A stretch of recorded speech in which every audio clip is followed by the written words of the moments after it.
India, the USA, Great Britain, the Netherlands, Venezuela. People from these and many other countries of the world live with us side by side. They are working, starting families, growing up children and simply enjoying life in Kazakhstan. In our program Connecting Cultures, we share their stories that had occurred before they came to Kazakhstan and after they arrived here. From them, we will learn how the experience of staying in our country has changed their destinies. The Connecting Cultures program follows the life of foreigners in our country.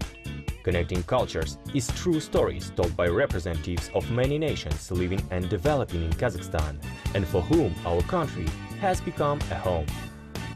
Visiting of faraway countries, getting acquainted with the culture of the other peoples and enjoying the amenities of nature are everybody's dream that may be difficult to achieve. Nevertheless, due to educational programs which are nowadays supported by many governments, young people have the opportunity to visit some other country as well as to familiarize themselves with its people's life and also get a high-quality education. One such a lucky person is our today's heroine, Haslinda Harunarashid. Our heroine grew up in a rather small family, consisted of 4 people. Her father, a retired policeman, mother working at the government hospital, and a younger brother. As her father advanced in rank, the whole family had to move quite often.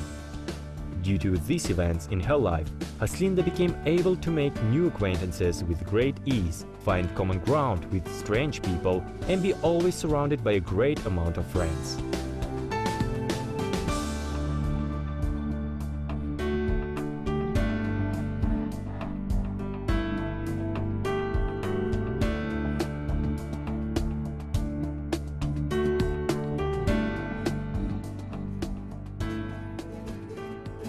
So what I like about my university, Kazakh Ablai University, is that the students were given the active role of learning themselves. They are an independent learner. So the teacher, their role is just to facilitate the students, and the students themselves are independent of their own work. And my lecturer, for example, they are very understanding of my situation as an exchange student, and I really appreciated that. I would like to come to Kazakhstan again a few years more.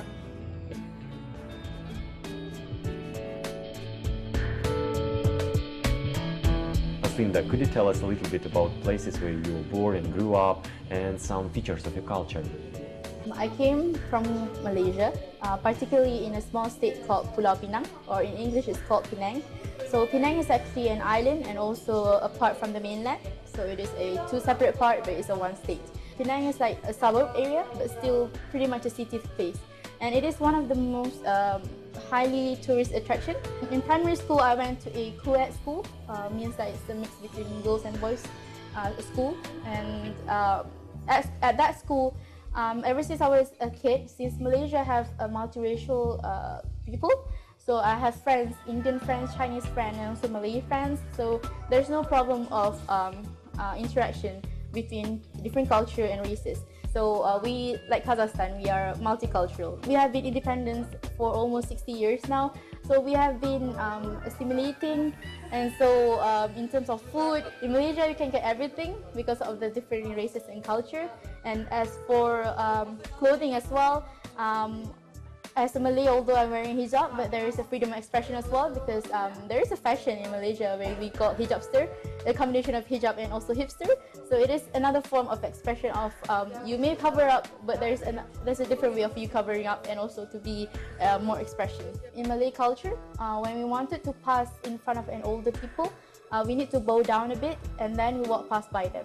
And it goes, that one is a bit transformed. But when I watched one scene in an old Malay movie, they used to ask permission before they can pass, and then they need to pass at the back of them. Like even when you want to walk behind them, you need to ask for their permission for you to walk.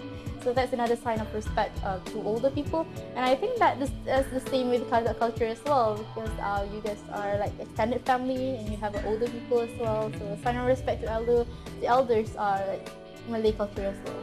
Please tell about your family. Well, my interaction with my brother, me and my brother, we were 5 years apart. So that gap, when we were small, it's not really contributing anything because we were both small. But these days, we quite distant in relationship. But I know he's my brother. He will always be my brother. So he showed it in a different way. Like for example, when I wanted to come here, I really want to have a power bank. So I've never had one. So I told him that, can you buy me a power bank? I will pay you back. But then when he bought it and he purchased for me, and then he said that you don't have to pay me back, just take it with you. And I was like, okay, that's weird, but thank you. So I highly appreciated that. When I go back to my grandparents' house for like holidays, me and my family, we usually went to this beaches. It's near to my grandma's house. So we always went there, and we just, for the sake of going there and to just see the view, it really reflects the traditional Malay house. Because my mom is from the village, from the countryside, so when I was a kid, I used to not like going there because it feels like I'm a girl from the city. Why you bring me to a paddy field, you know? Because it's just not so like nice. Because there's no internet there, there's no TV, there's nothing there. It's just nature. Everywhere is nature. But then as I grow up, I like going there because it's like my mom was telling me that this is part of me. That I want you to know that I'm from this side of the country.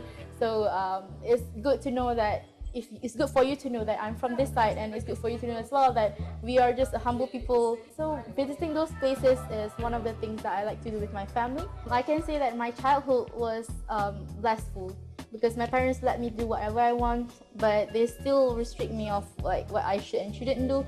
But overall, it's a very fun and fulfilling for me as a person.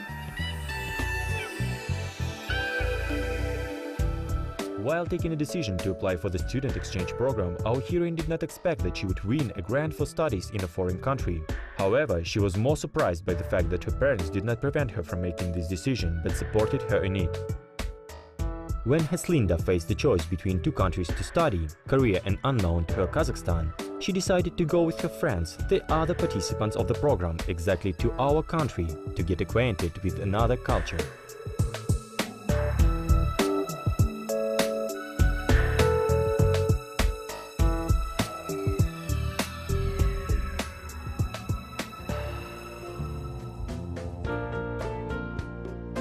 When I first arrived here, I remember the driver that took us from the airport.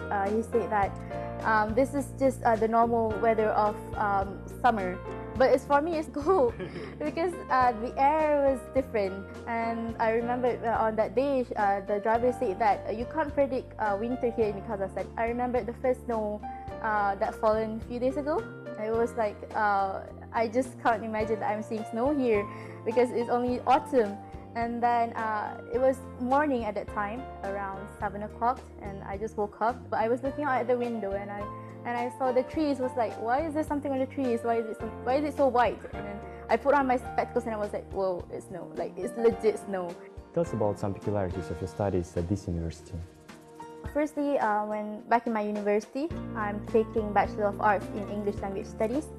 But here, I'm being placed under the teaching department. In terms of lecture here, they are very kind to us. When we first had our class, they are very welcoming. They said, oh, you're from Malaysia, welcome. And then we were quite shocked because they knew that we were coming. When we first arrived, before I met my classmate, we were just walking around the hallway with my buddy. They got us around the university to show the whole university. And while we were going around, there are students that just approached us and welcoming us and said, hi, you're from Malaysia, hi, welcome. We highly appreciated that because we were like quite lost and don't know what to do. And when they approach us, they give the thought that they give the impression that we are welcome here. In your opinion, will the knowledge obtained by you in Kazakhstan be useful for your further professional life in your own country? I think the skills that I have acquired here is something that I can use for future reference, like one day when I have family or something. And also career-wise, here they offer me more than just English. For example, there's the history of language, which gave me the ability to really understand English as a whole, not just the grammatical, not just the syntax of it, but the whole aspects of English. And for sociolinguistics, it shows how important of communication, how communication works and its peculiarities. One day I'll probably be a teacher, who knows?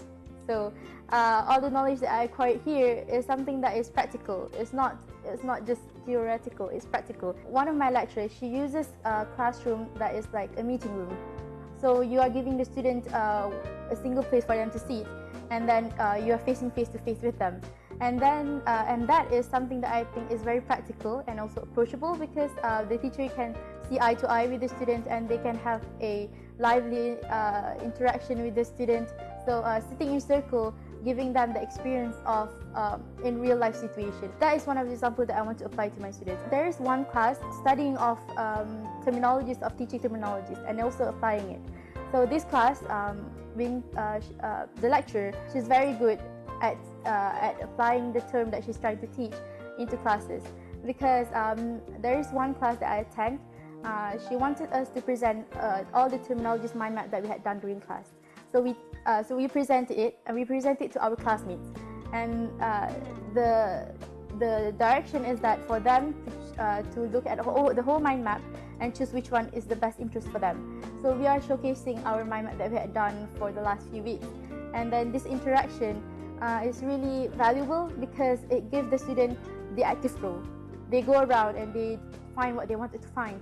And I think this is one of the things that I won't get back in my university. Because the interaction between the student, how the teacher is passionately wanted us to be the active person, not she's the one giving all the knowledge.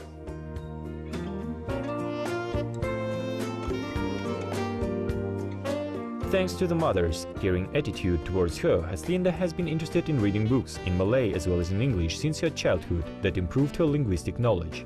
Besides, the heroine of our program is a fluent speaker of the Korean language, and she speaks Chinese a little. In addition, although Haslinda has been staying in Kazakhstan for a short time, she already knows quite a few words in the Kazakh and Russian languages.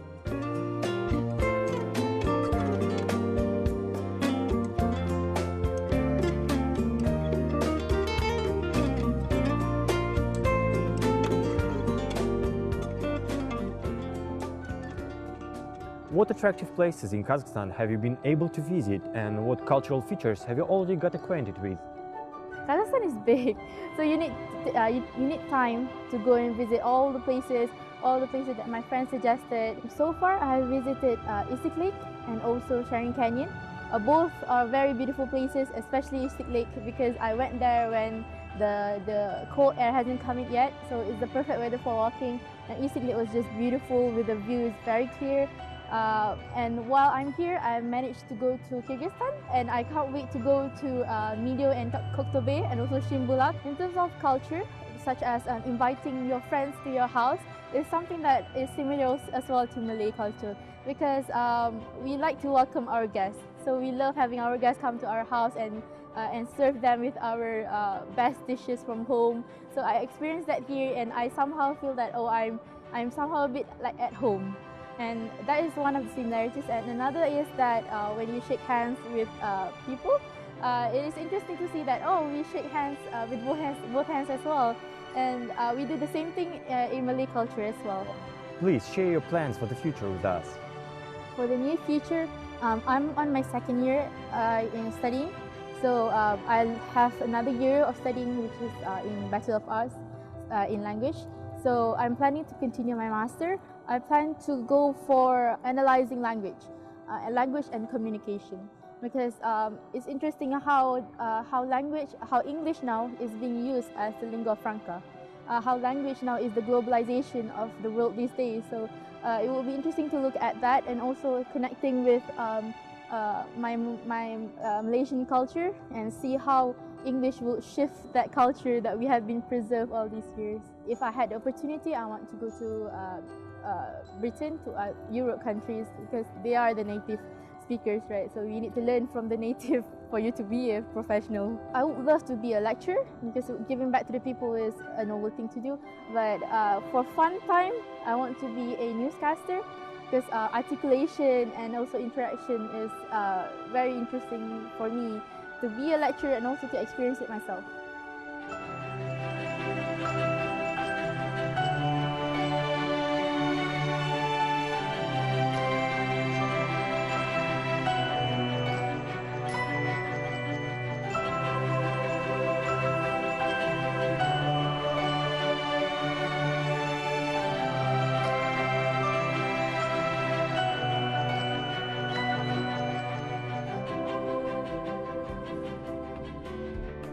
Educational exchange programs do not just support the young generation, enhance a government's prestige, but also facilitate the exchange of knowledge and experience and training of highly qualified specialists as well.